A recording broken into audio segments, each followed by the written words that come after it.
Hello, ladies and gentlemen. It's Kyle here with the Rare Music Archive Collection. I thought I'd decide to come on here just a little bit. I'm going to be talking about something that's still controversial even to this day, and is still currently in very hot-spirited debate. This would be whether Astroworld Festival should have continued in any capacity whatsoever.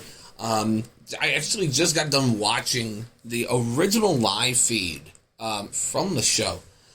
There was numerous people who had screen captured the entire Astro Festival 2021, obviously, from Mr. Travis Scott. And I have a couple of interesting and probably unpopular hot takes about the show. I thought I'd come on here and kind of do like a little... I don't know if I would consider it a both ends of the spectrum kind of thing.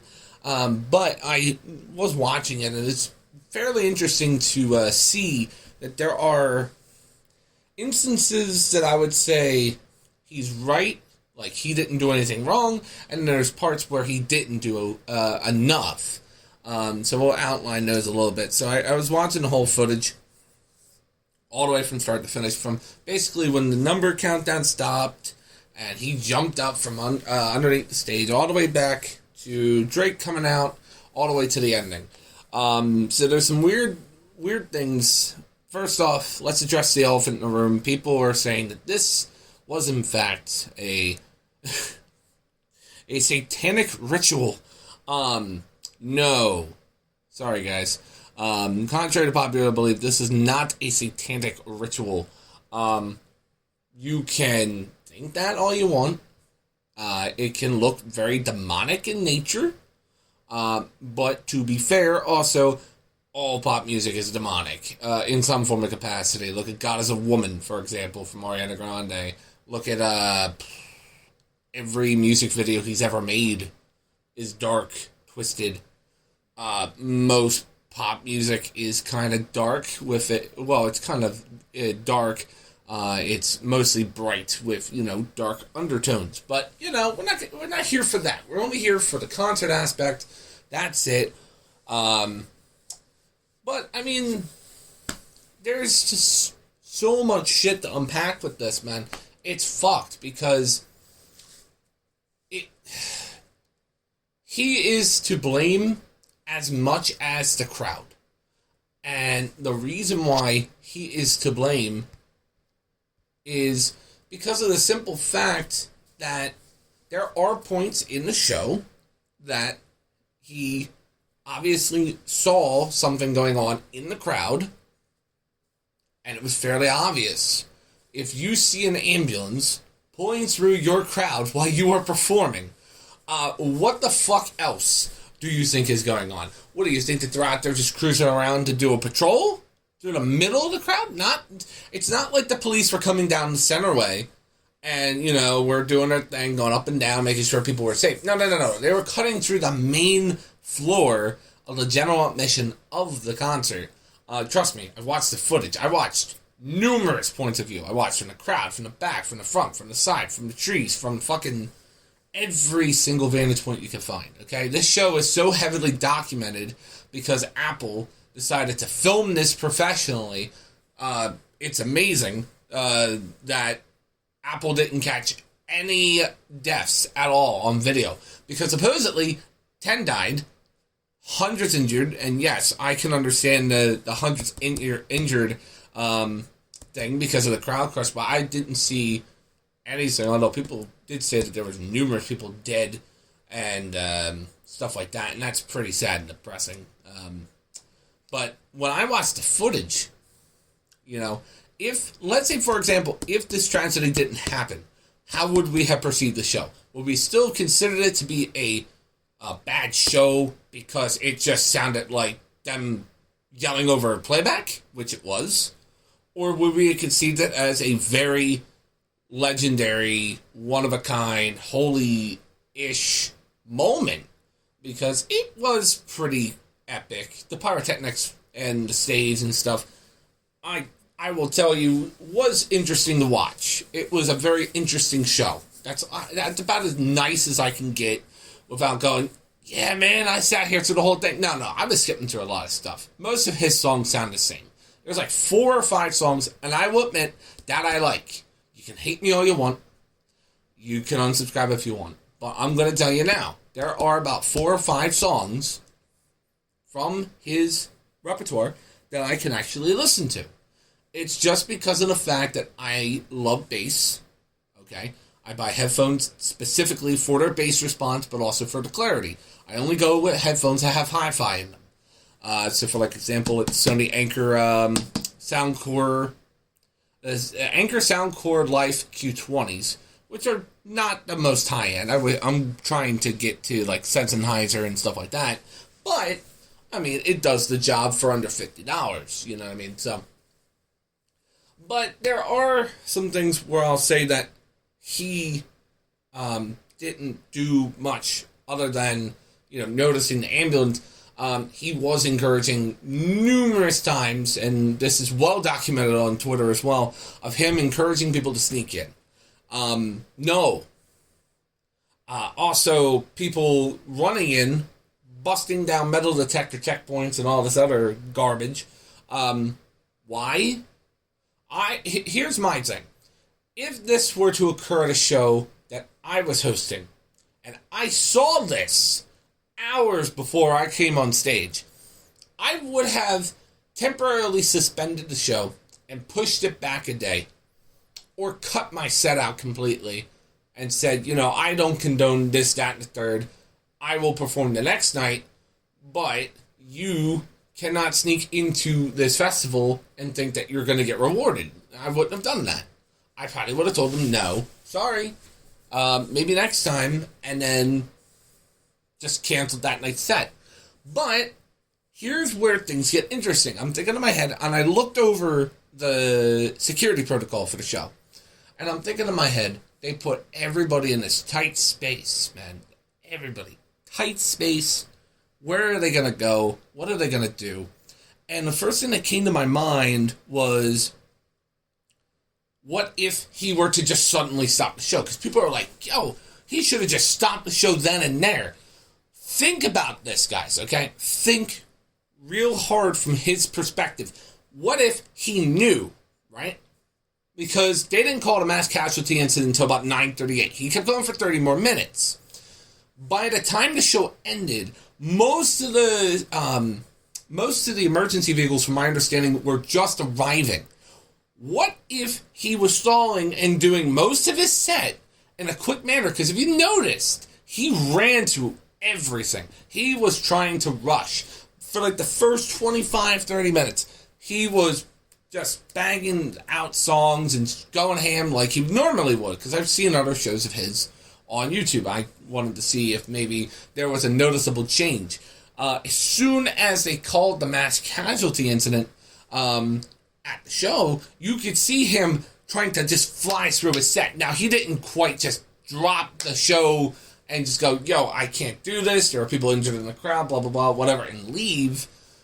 But what if he was doing this to not cause even more of a riot? Because think of it from his perspective. If he were to suddenly just stop the show, okay, you have 50,000 people in this big open area, in an enclosed space, no less. If you were to suddenly stop the show and announce that there was a medical emergency or there were people dead in the crowd, you would cause a riot. Okay? Any one of the circumstances, whether he were to just suddenly stop the show, cancel the show, announce that there was a death or severe injury in the crowd, anything like that.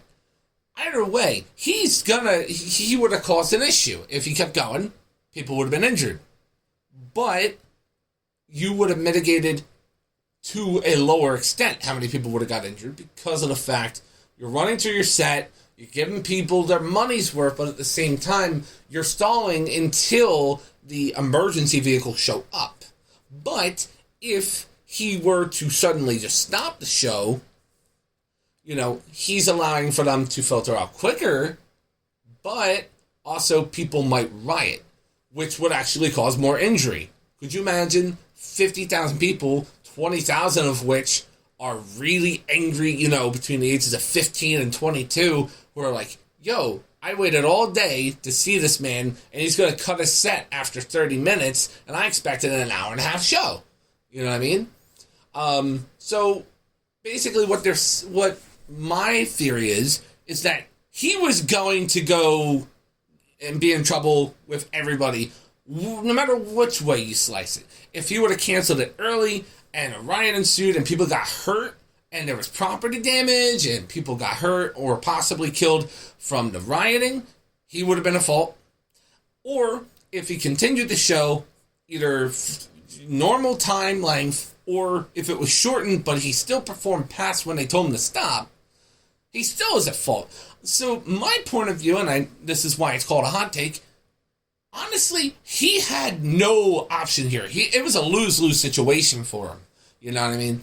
Like, I understand that, encouraging the crowd to continue to make the ground shake, as he said, like, I think it was just before Upper Echelon, the song.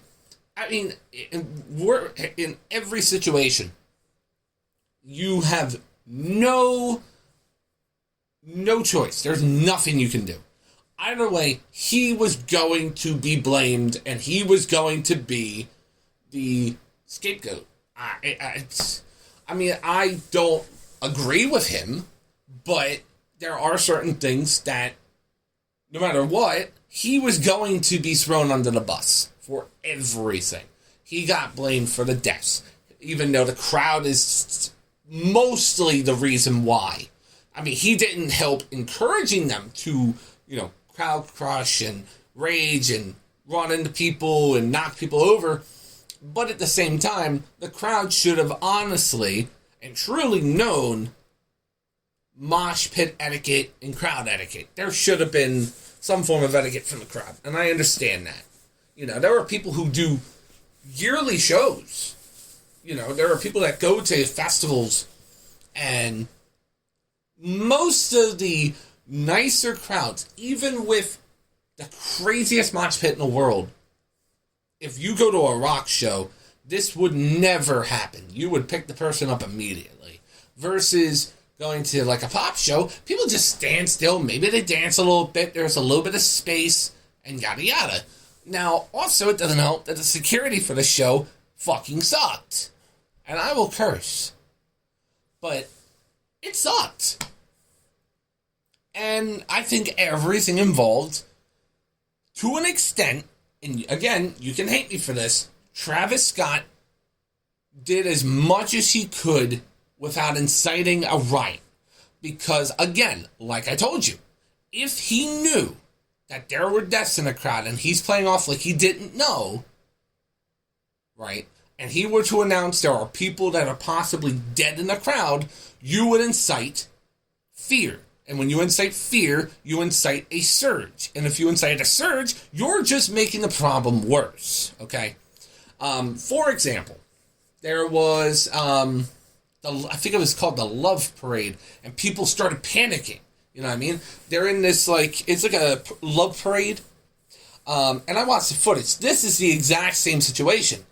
But when you incite fear, people push to one specific area. And that was also a crowd crush situation. No matter what, if you incite fear into a specific situation, there is nothing you can do. You know what I mean? It's, once the crowd is scared, you have to just let it ride out. There's nothing you can do. That crowd is going to surge either back to the exits, to the sides, to the front, into the middle. Like, it would be a bad time. So if he were to shut down the show, just right in the middle, like 30 minutes into his set, let's say he did like 4 or 5 songs, and he's like, no, I gotta cancel the show, it's over, and then they throw the message up, which was in the original Astroworld security plan, which you can find online. There are news outlets that actually got the full document. They had a pre-written message for evacuations. But They probably thought, because of the fact that if we do not go through all the way through the entire show and allow medical services to show up to support the mass injury, because there was hundreds injured, you know what I mean? And 3 ambulances are not going to do anything. That's why it took them quite a number of minutes just to get the proper amount of ambulances to the location. You know what I mean? Notice, as soon as the show was over and people filtered out, police showed right up. Police were able to get in because the crowd started to disperse once the show was over, allowing, the police to get in. Now, when you allow crowds to naturally shift out and sift out, you're allowing for easier control of the crowd because you're not rushing people out. You're not telling people you need to leave. It's over. And then you incite fear that, oh, what happened? Is someone dead? Is someone hurt? And people rush. You know what I mean? It's similar to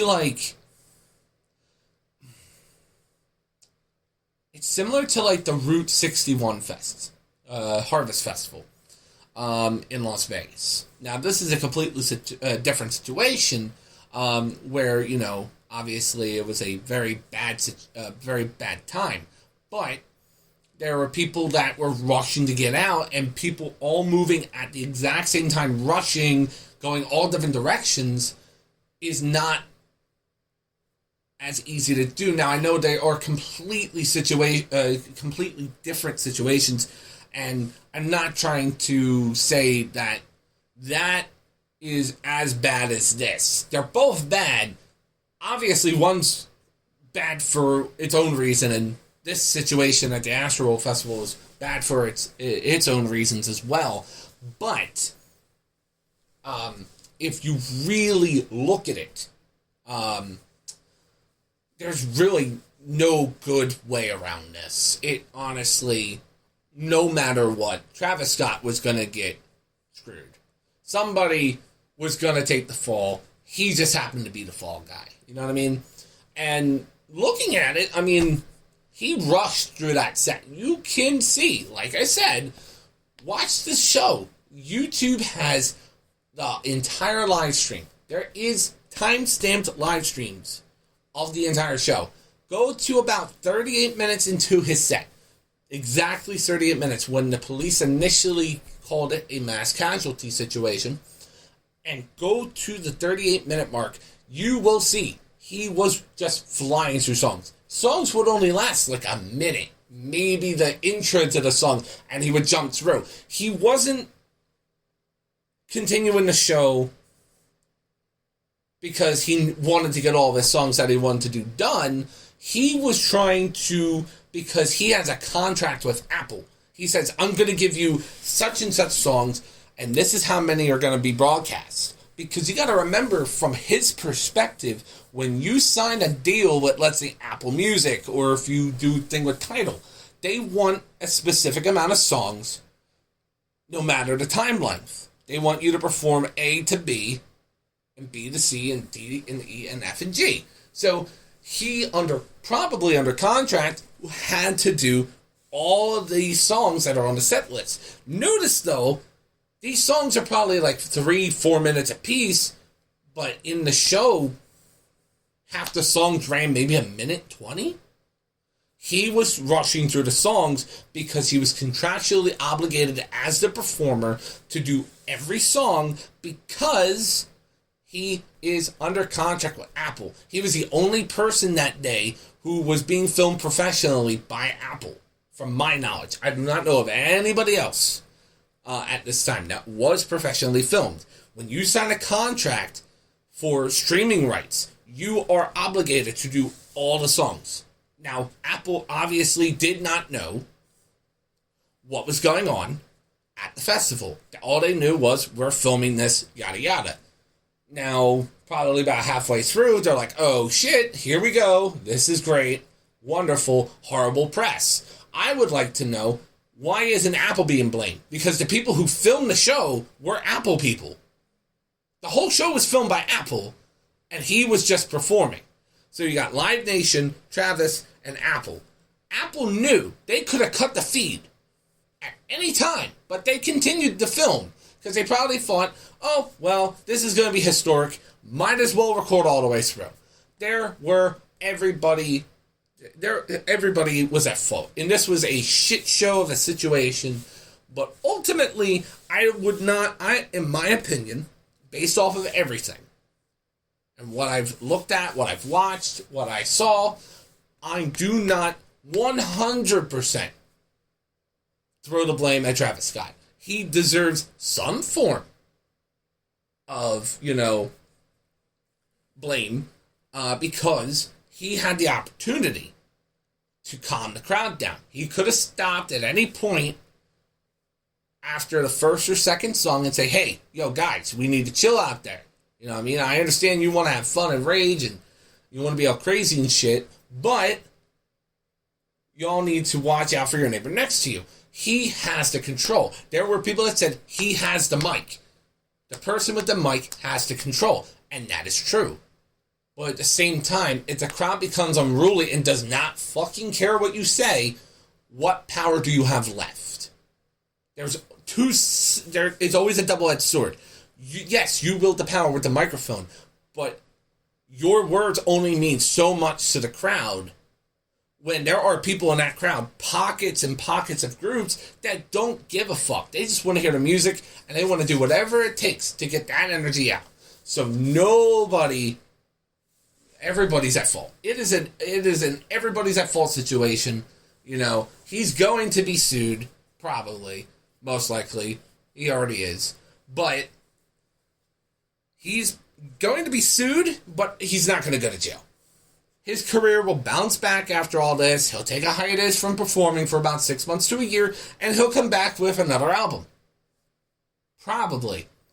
I do not see this affecting him long term. In my opinion, he will not post on social media. He'll remove everything off of his wall. He won't post for like 3 to 6 months, and then everybody's going to forget about it because something else will happen. You know what I mean? So, unfortunately, this is one of those situations, just like with the Route 61 Harvest Festival, we forgot about it. We moved on. We remember it on the day it happened because social media will not allow us to forget stuff like this. Neither should we forget. But we move on from these mass casualty situations so quick because the next hot story comes out. And then that's all we talk about is the next hot story. We don't stay on that subject. We don't stay on the fact that a 9-year-old died at a show and 9 other people died and 300 people got hurt. We just move on to the next big casualty issue. Or we'll talk about the next variant of fucking COVID or something like that.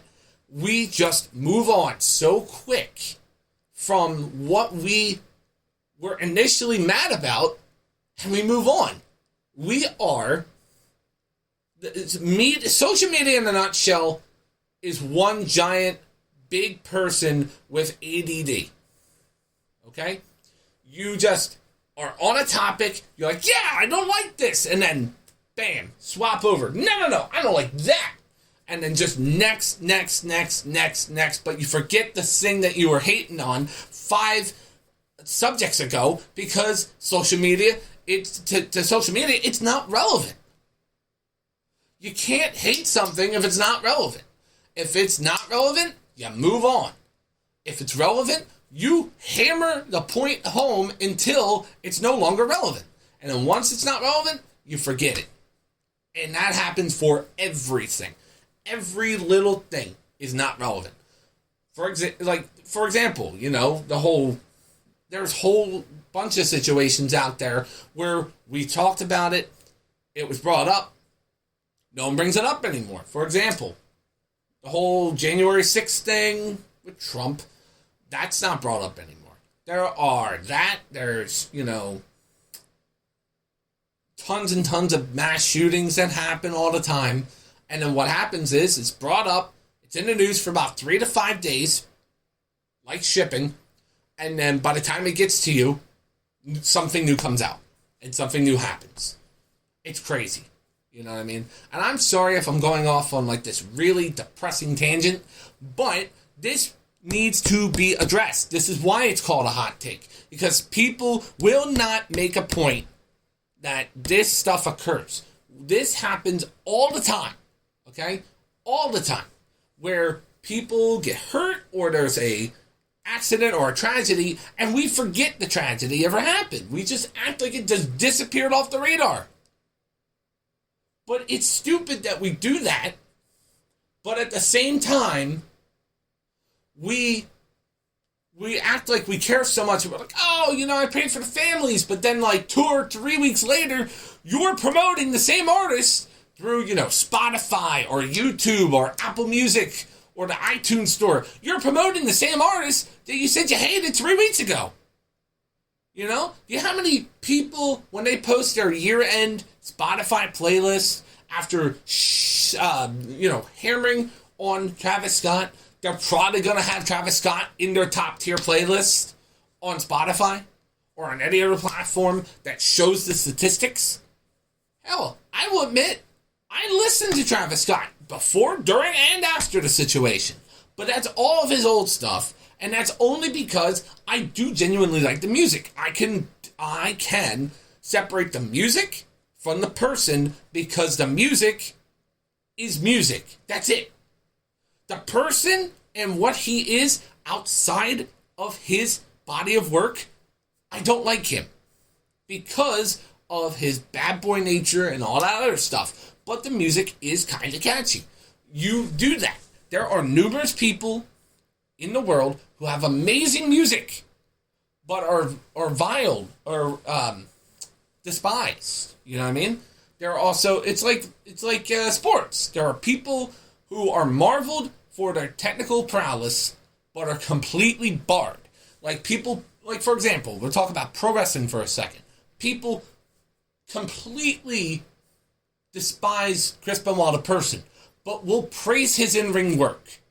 People will despise people like O.J. Simpson as a person, but he was a great football player. You know what I mean? People will despise Pete Rose the man for all of his illegal gambling, but they will praise Pete Rose as a person and his autograph will still sell. My point is, what I said here today, to my opinion, is straight fact. You cannot deny that this does not occur in media. But you cannot throw the blame 100% on Travis Scott. My opinion, he is about 25%. It is 25% his, 25% the organizers and Live Nation, 25% Apple for not communicating with the back, and 25% the crowd. Everybody is equally at fault. So how can you sue somebody who only can safely take about a quarter of the blame when everybody's at fault? It was a bad situation that no matter what, if he tried to stop it, he couldn't. And if he didn't want to stop it, he still couldn't even if he wanted to. He was literally stuck between a rock and a hard place, and that is my hot take. I cannot continue to argue for any more amount of time than I already have. Please let me know if you want me to do more hot takes like this on specific topics or album releases or controversial viewpoints in music and media. I will do it. Because this obviously gets my gears going, okay? And I like to post music stuff on here a lot, but at the same time, you do want to intertwine with genuine talking pieces. You just don't want to rely on a show to put up. You know what I mean? I have tons of music. That's not the problem. It's just at a certain time, you want to change things up a little bit. And I appreciate every single person that sat here and listened and subscribed and followed me from the beginning of this channel all the way to now. I appreciate every single person who has subscribed to this channel, and quite frankly, I love every one of you. You know, you are family, you have been here, you follow the channel, you sat here through my horrible 30-minute ramble, and, you know, quite frankly, I might have to do more of these, because it feels good to be able to sit here and voice my opinion. Now, 2 things that we will never discuss on this channel in depth. No politics, and we will not talk about religion out of respect, because A, politics is crazy, and B, religion is a sensitive topic for everybody. There will also be no mention of anything related to suicides or any sort of violence or self-harm, so do not worry. None of that will be brought up here, but I appreciate you all. My name is Kyle with the Rare Music Archive Collection. I hope you have a great day.